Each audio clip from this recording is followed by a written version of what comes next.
嫂子，这个好香啊！等会儿更香。阿月，把火压小些。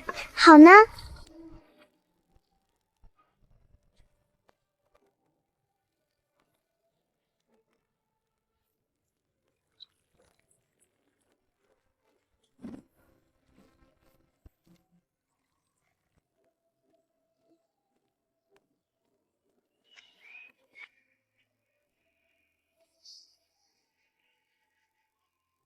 慢一点，顺着一个方向搅。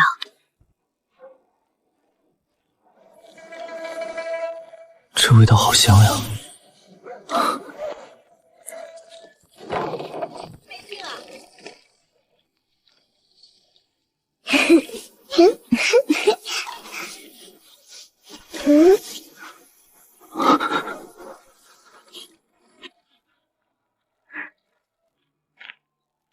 发什么呆呢？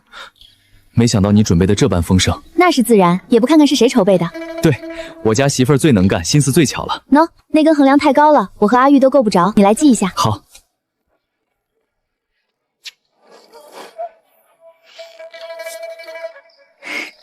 午后1点左右，娘和萧俊就赶着骡车出门了。王家村往返不过3个时辰，时间本该绰绰有余。以娘素来的性子，绝不会在外多做耽搁。迟迟未归，莫非是路上遇上了什么变故？红英，你这是跑哪儿去疯玩了？怎么弄得满身脏兮兮的？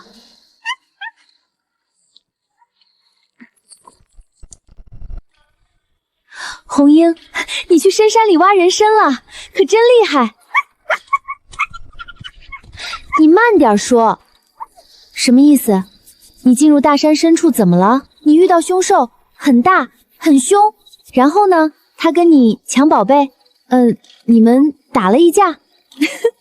你说说，这话你自己相信吗？你是说这是你打赢了的战利品？好，好，好，红英真棒，咱们红英最厉害啦！好啦，快去洗洗吧，今晚准备了不少好吃的，再不洗就轮不到你了。哎呀，红英，你这是掉泥坑里啦！来来来，我给你洗香香啊！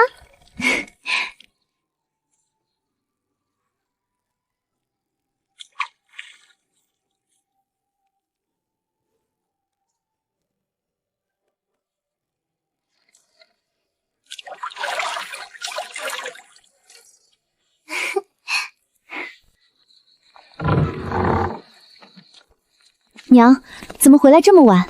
是路上不顺，还是出什么事了？哎，说来话长，不急，咱们先进院坐下来慢慢说。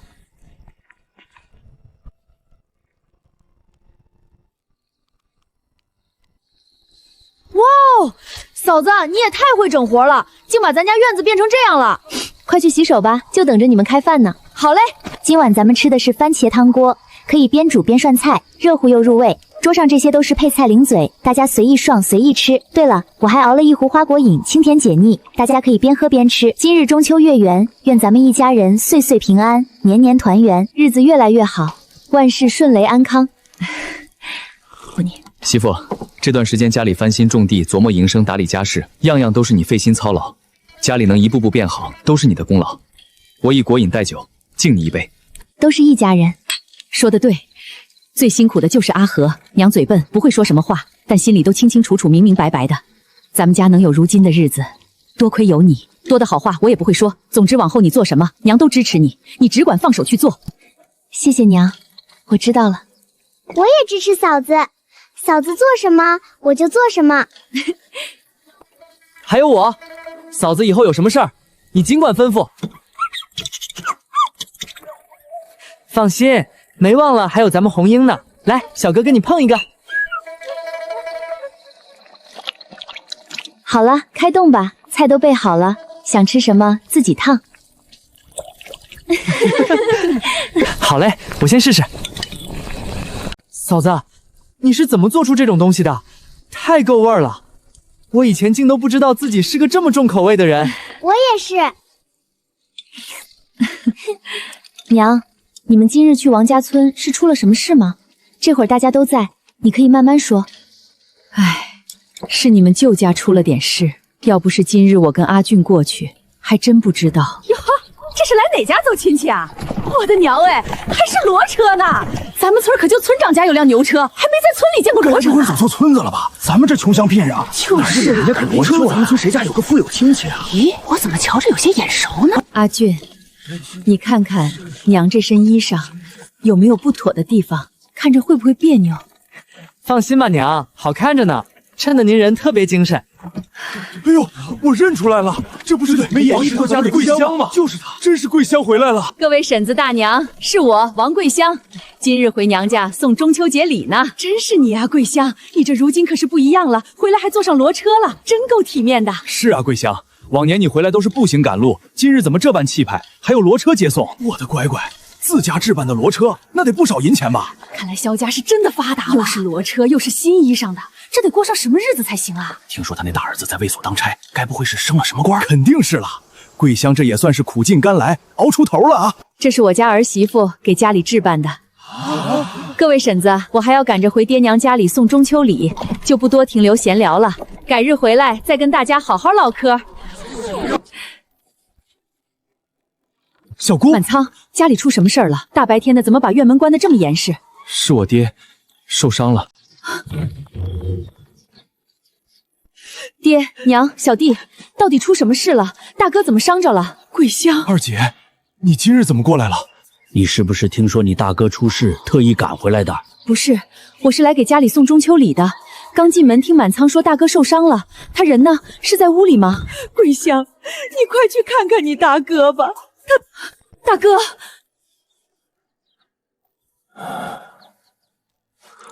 桂香，你怎么来了？大哥，你醒醒！大哥已经昏迷3日了，一直醒不过来，全靠一点草药汤水吊着气。阿俊，赶紧把车上的节礼全部搬下来。满仓，进去把你爹背出来。娘，大嫂，你们找一床厚旧被子垫在骡车上。二姐，你这是要干啥？还能做什么？送大哥去镇上医晚治病。二姐，村里的李金忠来看过了，他说大哥这腿骨头断的地方不好，恐怕很难治就不治了吗？总不能就眼睁睁看着大哥躺在那里等死吧？桂香，不是咱们不想治，是家里怎么也得10几20两银子。这还不算后头用药调养的10几20两。我知道这个数字对娘家意味着什么。庄稼人勤勤恳劳作1年，省吃俭用也攒不下1两银子，家中如今拮据到连2两都拿不出，根本无力承担这般巨额医药费。再加上王家几个侄子陆续到了成亲的年纪，这些年但凡有点余钱，全填进了儿子们的聘礼里，家底早就掏空了。再加上这2年年景不好，地里的收成也缩减了好几成，别说10几两，就是凑出2、3两银子，对现在的王家来说也是难如登天。大哥自己也不肯治，他说家里本就拮据，不能再为了他拖垮一大家人，宁愿躺着熬着，也不肯让我们四处借钱。别废话了，立刻去镇上，不能再耽搁。大哥已经昏迷3天，再拖下去人就没了。可是银子……别可是了，我有银子。爷奶，小姑和阿俊是赶着骡车来的，车就在院门口呢。满仓，去把你爹背出来。大嫂拿褥子，小弟你给满仓搭把手，赶紧的，别磨蹭了。哦，好。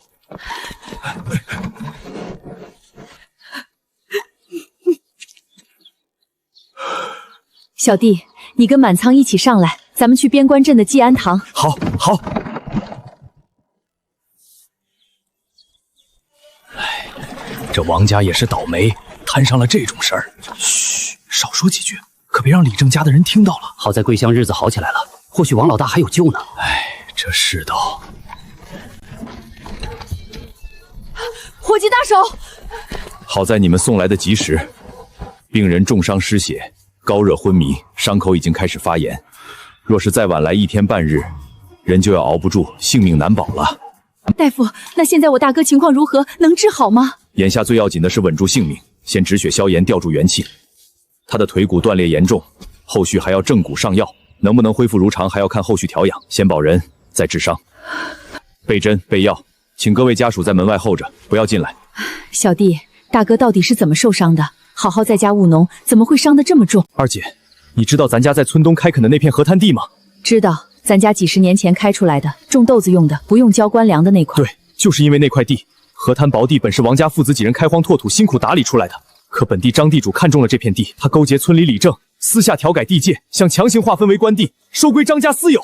下乡崔毅的衙役与张家打手根本不讲道理，见大哥不肯退让，当场就大打出手。其中一人手持木棍，狠狠一棍砸在大哥小腿筋骨上，当场就将骨头打断。李正颠倒黑白，恶意栽赃，污蔑大哥抗拒官府，逃避徭役，当众辱骂公差。他们还放出狠话，禁止王家对外报官喊冤，若是敢闹出去，便直接抓人，将王家全家老小抓去坐牢，同时还要王家赔发公差所谓的冲撞损失费。唉，事情就是这样了。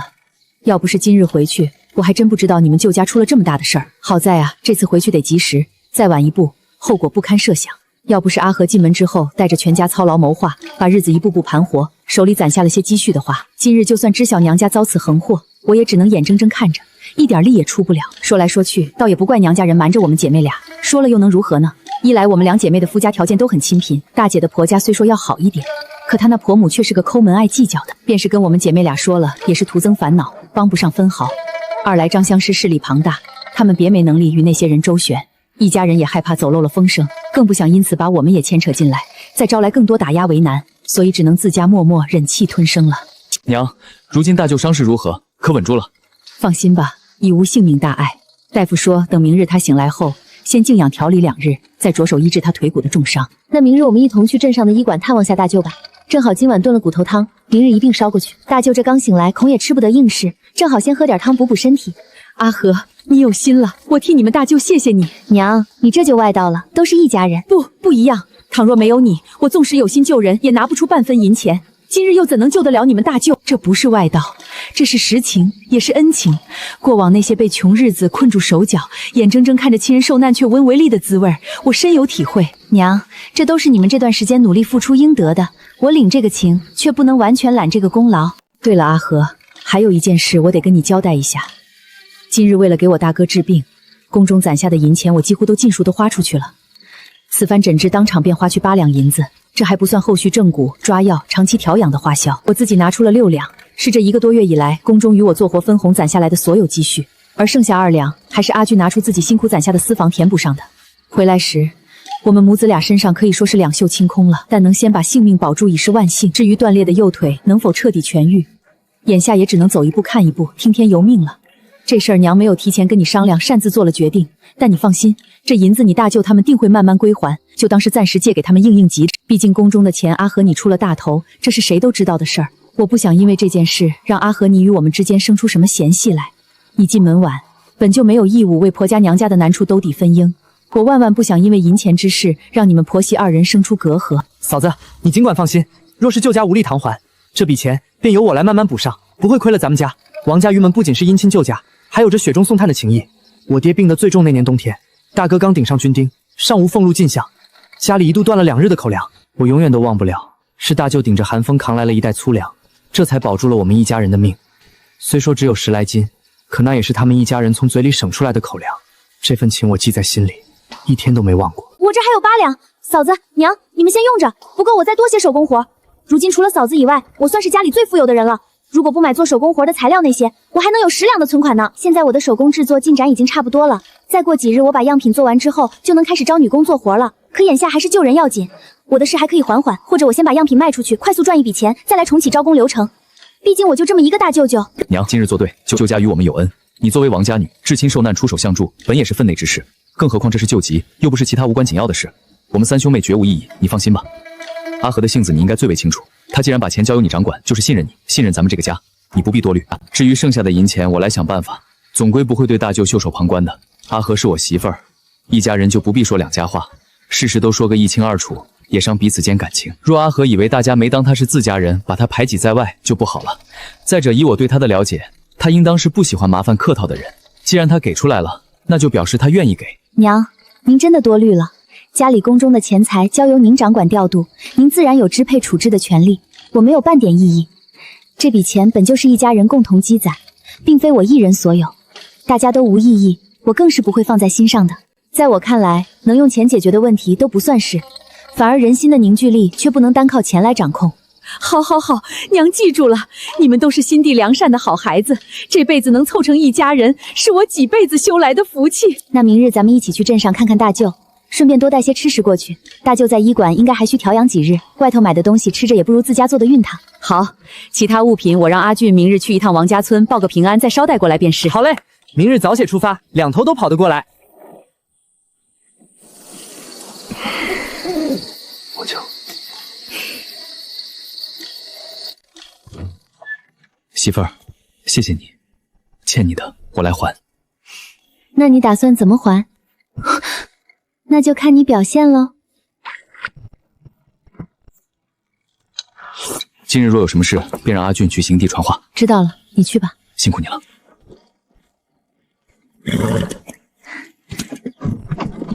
路上稳当些，跟你外祖父、外祖母说，你大舅已无大碍了，让他们别太担心。知道了。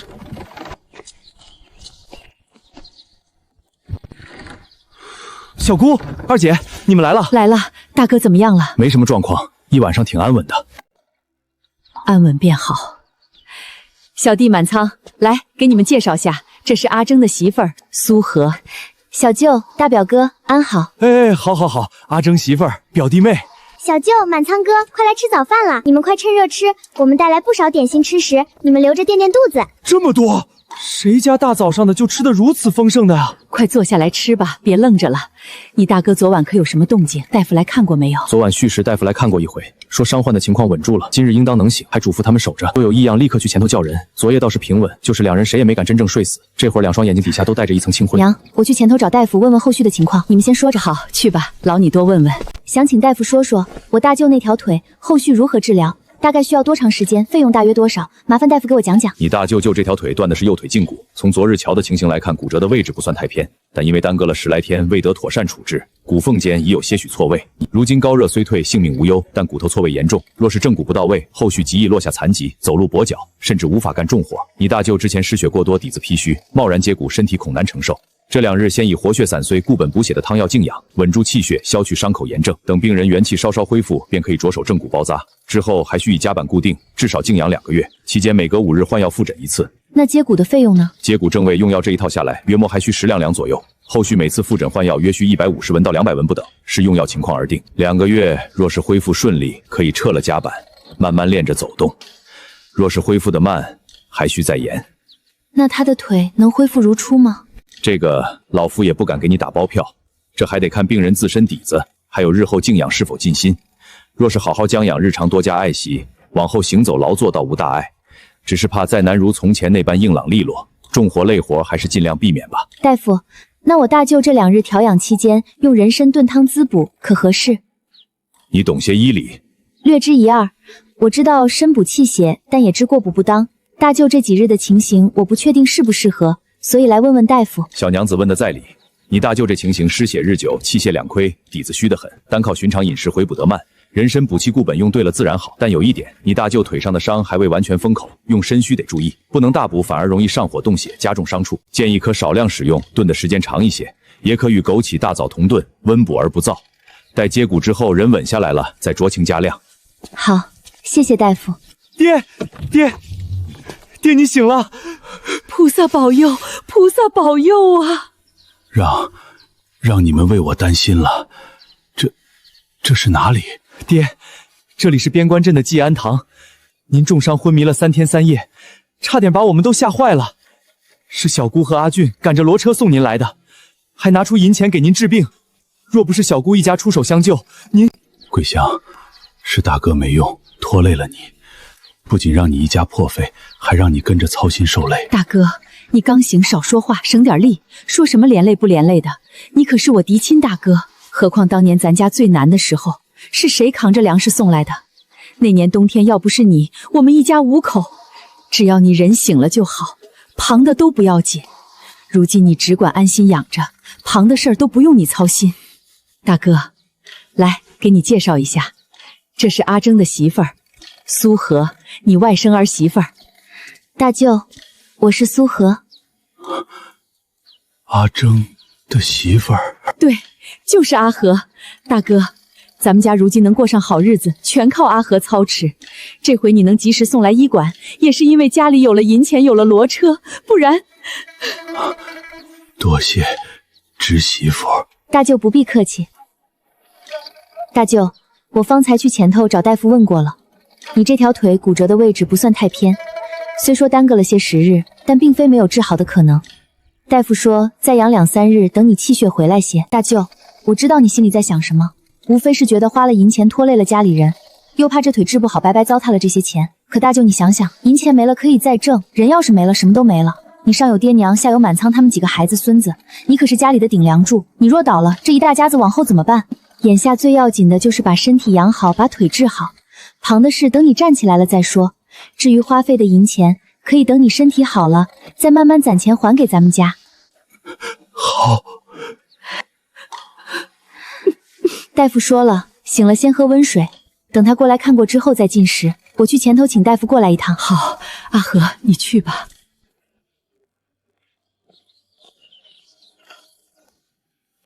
你这个人就是死心眼儿，什么不愿意治，你倒是问问爹娘愿不愿意。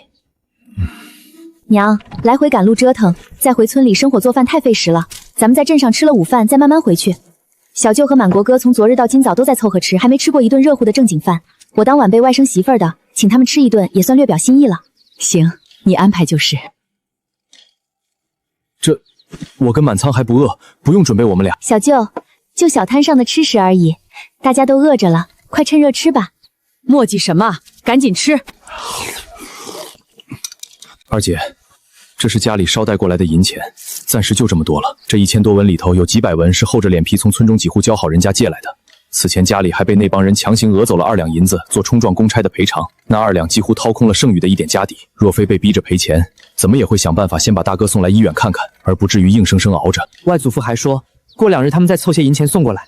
我说了咱们这边还有银钱可以垫上，可外祖父的性子你也清楚，他们一辈子要强清白惯了，不肯事事靠着咱们，根本不听，说是不能拖累咱们家。凑什么凑？就王家村的条件，他们能找谁借？你没跟你外祖父说咱们这边还有银钱可以先垫上吗？宫中的银钱虽大头花出去了，可我还留了几百文铜板在家里，再加上阿月主动拿出来的8两银子，差不多够应急了。后续换药调养还能慢慢攒，总能抹平。二姐，这钱再少你也得收下，自家亲兄弟出，家里能凑多少是多少，万万没有全都让你们萧家扛着的道理。你如今又不是孤身一人，还有一大家子要吃饭过日子呢。你操的什么心？那也要你们拿得出来啊！这个时候还逞什么能？现在我们有，那就先垫上，等你们手头宽松了，再慢慢还就是。昨日夜里我已跟阿和说清楚早药费贵垫付的事，家里小辈全都没有异议。萧俊、萧月拿出的私房，也算是私下还王家昔日的人情了。二姐，这份情我们王家记着。大哥已然苏醒，伤势稳定，大多时间静卧休养，只有进食换药起身时需要搭手照看，无需2人整日耗在2人都是家里主要劳动力，耽误不得。你们叔侄俩就轮流守着，回头我再去寻些活计，总能撑过去。好，我晓得。二姐，这边人手够了，稍后你也跟着回去吧，不用守在这儿。行。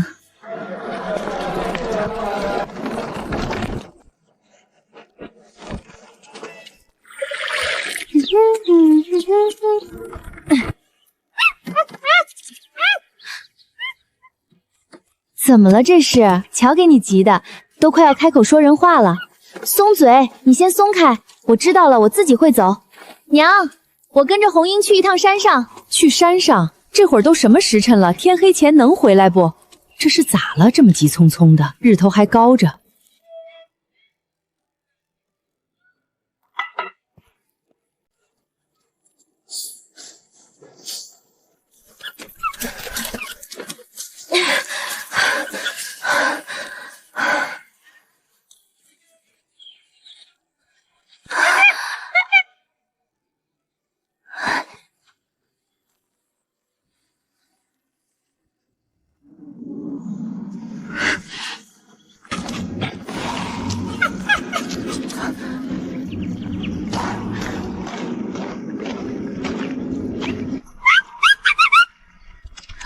你是想让我救他？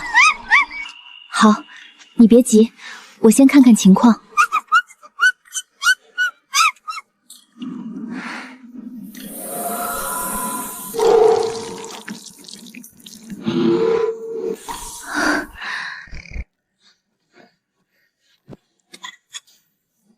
这是你的小伙伴吧？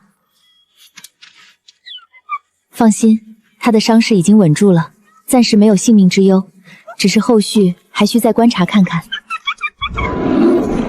这猛兽争斗，灵兽相伴，处处藏着不为人知的奇遇与凶险。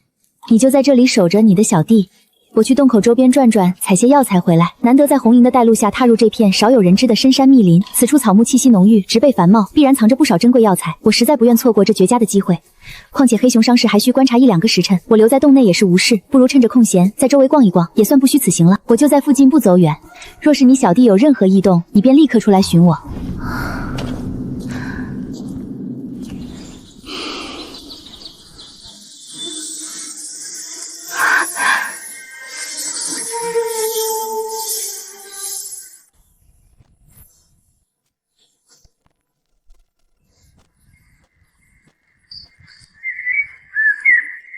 大黑熊醒了，走，咱们回山洞。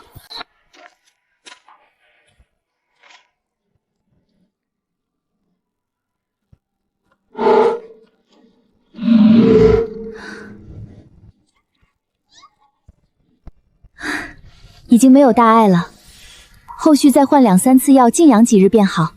只要这几日不剧烈打斗奔跑，伤口就能慢慢愈合了。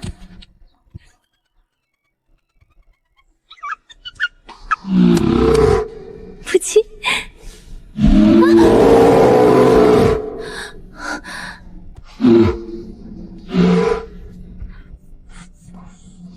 我没事，你别乱动就好。我叫苏荷。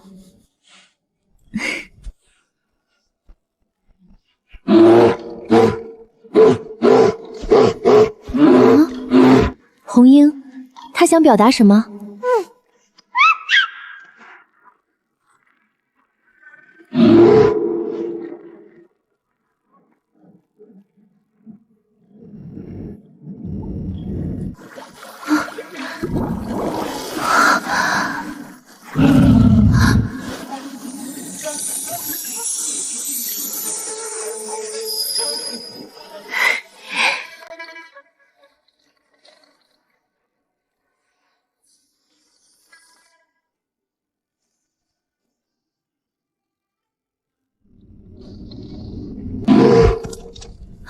真的，这些东西都任我挑。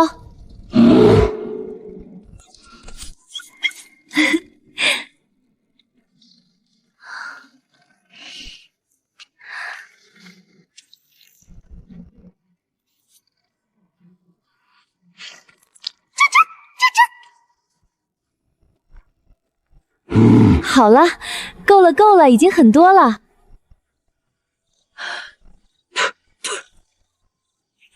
娘，你杵在门口做什么？吹风着凉。你当老娘闲着没事一站在这里吹风啊？谁惹我老娘了？火气这么大？阿俊那小子惹你了？你个憨货，还有心思跟我扯嘴皮子？你媳妇儿一下午进山到现在还没回来，天都快黑了，还不赶紧去山里头找找？哼，算你跑得快，一双大长腿没白长，关键还算有点用处。征哥，媳妇儿，你没事吧？有没有事？你这是又进深山了，怎么耽搁到这么晚？真的没事吗？回去再说。一路拎着东西下山，快累死我了。我没事儿，就是有事耽搁了一会儿。手上力气都耗完了吧？还能走路吗？我背你。那还是辛苦你背我吧。回来啦！娘，大哥跟嫂子回来啦！这是怎么了？伤着了？娘，我没事儿，你别担心，我就是走累了。征哥见我拎不动东西，就背我回来了。哦，那就好，那就好。这朽木脑袋总算开窍了，还知道心疼媳妇儿，讨媳妇儿欢心了，不错，有进步。行了，赶紧洗洗手吃饭，饭菜都摆好了，就等你们了。嫂子红英呢？红英不是跟你一起上山了吗？怎么没见她回来？对呀，我说怎么总觉得少了点什么，光顾着担心你了，都没想起来这阵儿。是这样的，午后红英急着拉我上山，是因为她在山上有个玩得很好的小伙伴受了伤，伤得还挺重，她自己没办法，就跑回来找我帮忙。小伙伴就是山里的一头很憨憨的野兽，性子很温热，跟红英玩得很好的小伙伴，不能直接点名是大黑熊，说出来难免叫人担心。我去了之后，给他处理了伤口，上了药，包扎好了，暂时没什么大碍，就是还需要观察2日。下午进山时遇到些波折，不过也算因祸得福，救了一头野兽，他便送了我些东西：紫灵芝、何首乌、鹿茸、虎骨、玉玉石毛料。嫂子，你再说一遍，紫灵芝、鹿茸、虎骨，还有玉石。对啊，嫂子，你说的都是真的？我怎么听着跟画本子里的故事似的？但联想到红英带着人参回来的行为，又释然了。只能说我家嫂子太讨动物们的喜欢了。是真的，东西就在篮子里放着呢，你们自己看。做人怎么如此艰难啊！他竟然还比不上一头山里的野畜富有，人家随随便便从窝里扒拉几下就是紫灵芝、鹿茸、玉石，他攒了许久的家当加起来还没人家一个小娃值钱。怎么样？别问了，问就是我不配。啥？一头野畜都比我有钱，我还活个什么劲儿？别乱翻你嫂子的东西，毛毛躁躁的，仔细给磕碰坏了。赶紧吃饭吧，多吃点儿。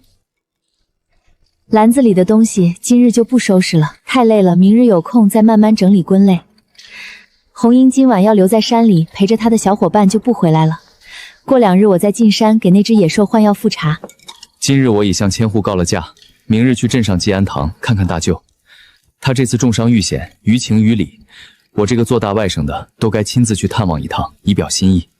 应该的，你去吧。这次王家无端被讹，大舅重伤遇险，根源都在那个张地主身上。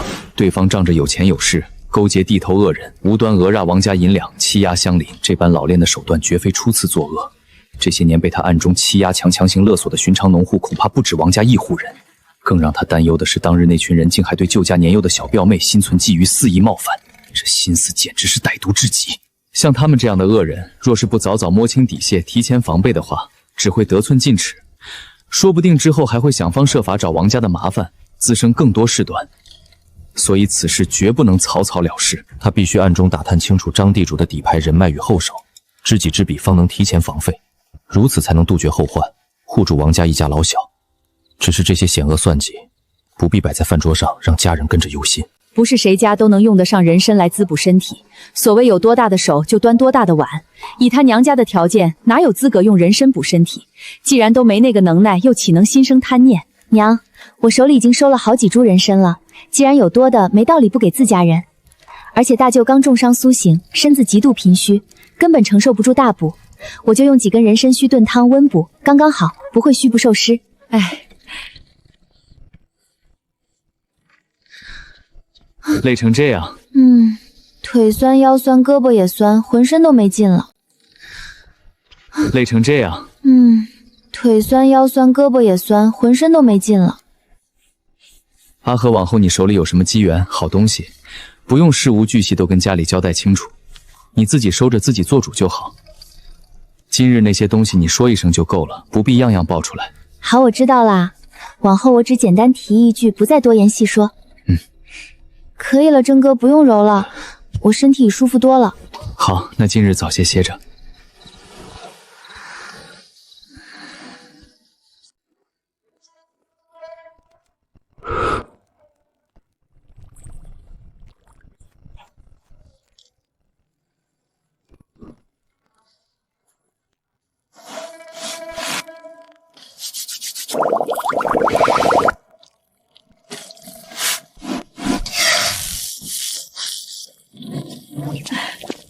怎么起得这么早？也不多睡会儿，这些活儿等着娘来做就好。嫂子，今天吃什么呀？好香！圆子，还有葱油饼，你可真是会享福哦。媳妇早早起来忙活做好饭，你倒好踏踏实实睡到现在才起身，真是懒死你算了。我这可不是偷懒，是媳妇儿心疼我，特意让我今日多睡一会儿，这可是实话。她说难得休息一日，可以多睡会儿，反正炖汤也帮不上忙，能怎么办？媳妇儿发话了，只能从命，这才乖乖躺着多歇了会儿。哼，瞧把你给嘚瑟的！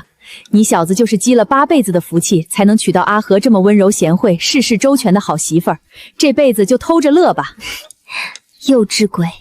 嫂子，这个圆子也太好吃了吧！里面包的是蜂蜜，就是昨日那山里的野兽送的。对，蜂巢蜜甜度刚好，好吃。这圆子做法倒是新鲜，我还是头一回吃蜂蜜馅的。回头你再教。不难，回头我教您。行。走了。路上慢点儿，替娘跟你大舅问好。知道了。坐稳了，哥。走吧。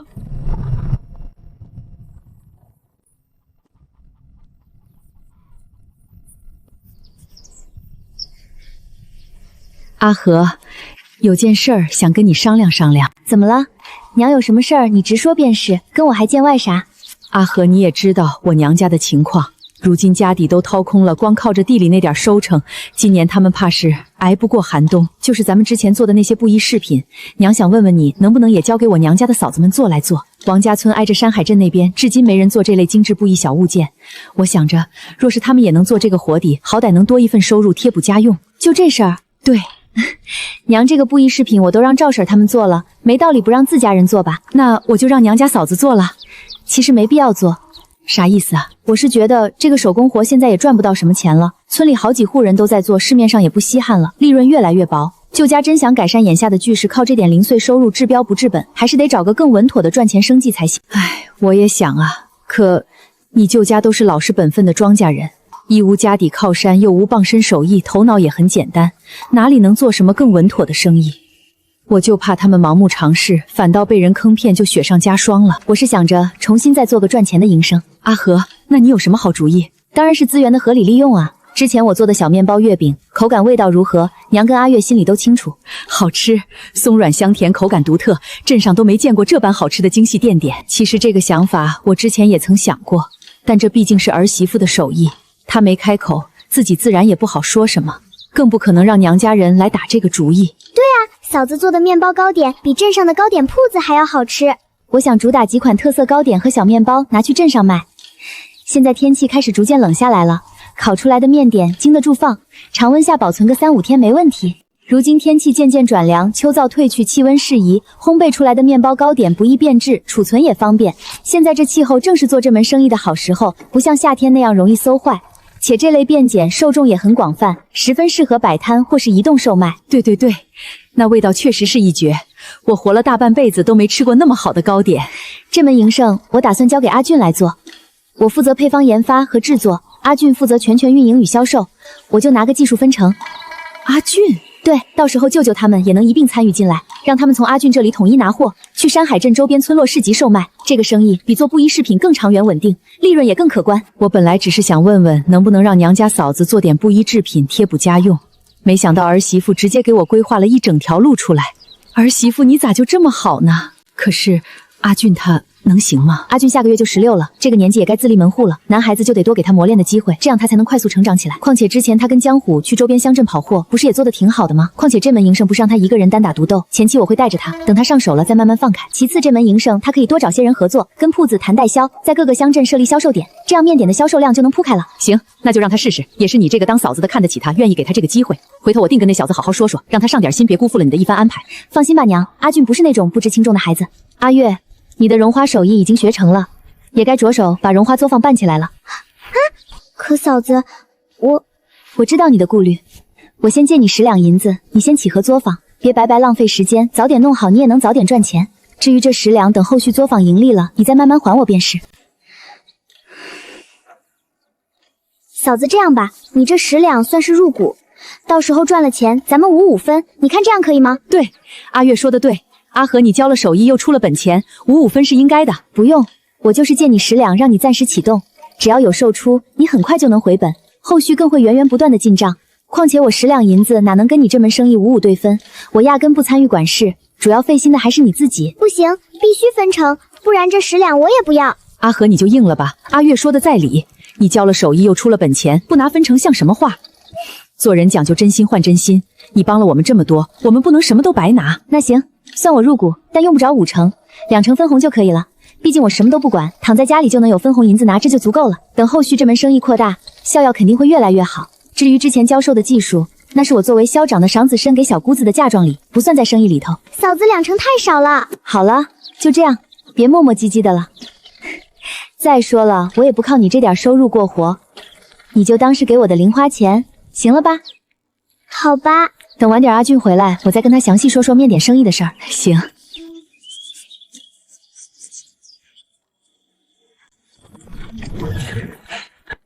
娘，我们回来了。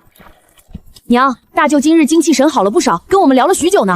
大夫说后日就能安排接骨，算是彻底稳住了。真的，太好了，老天保佑！怎么回来的这么晚？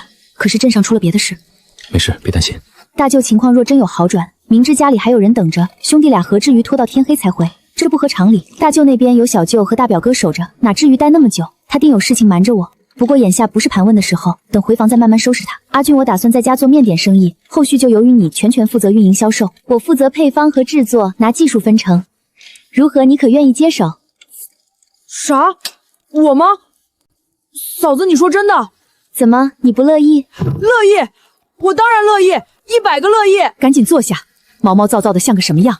你这个样子还怎么跟着你嫂子做事？之前见嫂子教小妹荣花技艺，说不像物是假的。如今嫂子也给了我一个机会，这便是立足的底气。嫂子你放心，我肯定好好做。好，稍后我把整理好的计划书给你，你先瞧瞧有什么意见。终于把所有环节都理顺了。面点品类不用贪多，关键是新颖好做，成本低，还得能批量出货。面包就定3个基础款：原味小圆包、红豆沙馅、麦香软包。糕点主打椒盐酥和桂花绿豆糕，原料好找，做法也不复杂，应该能打开局面。顺便把阿月荣花作坊的启动规划也一并写了吧。荣花作坊的框架先搭起来，场地、工具、原料、渠道、招工、首批款式都列个基础，具体细节让阿月自己去摸索，遇到问题再来问我就好。阿月和阿俊前期都只能从家庭小作坊起步，资金有限，先从小处做起。好在院子够宽敞，左侧空地搭个草棚子就能做女工们的做工场地。谢谢嫂子，我一定认真细看，好好经营。这日子真是越来越有奔头了。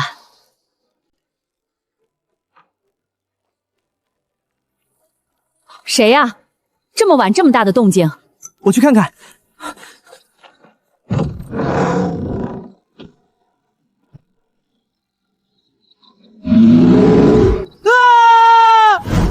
这是怎么了？娘，你和阿月待在屋里别动，我们出去看看。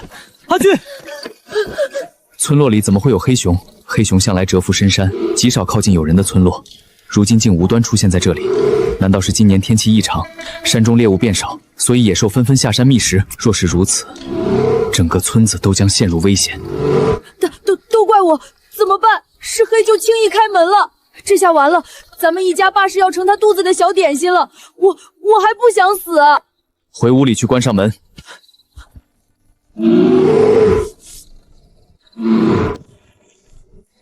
住手！坏了，这俩要是打起来，不管谁伤着了都不好，绝不能让他贸然出手激怒黑熊。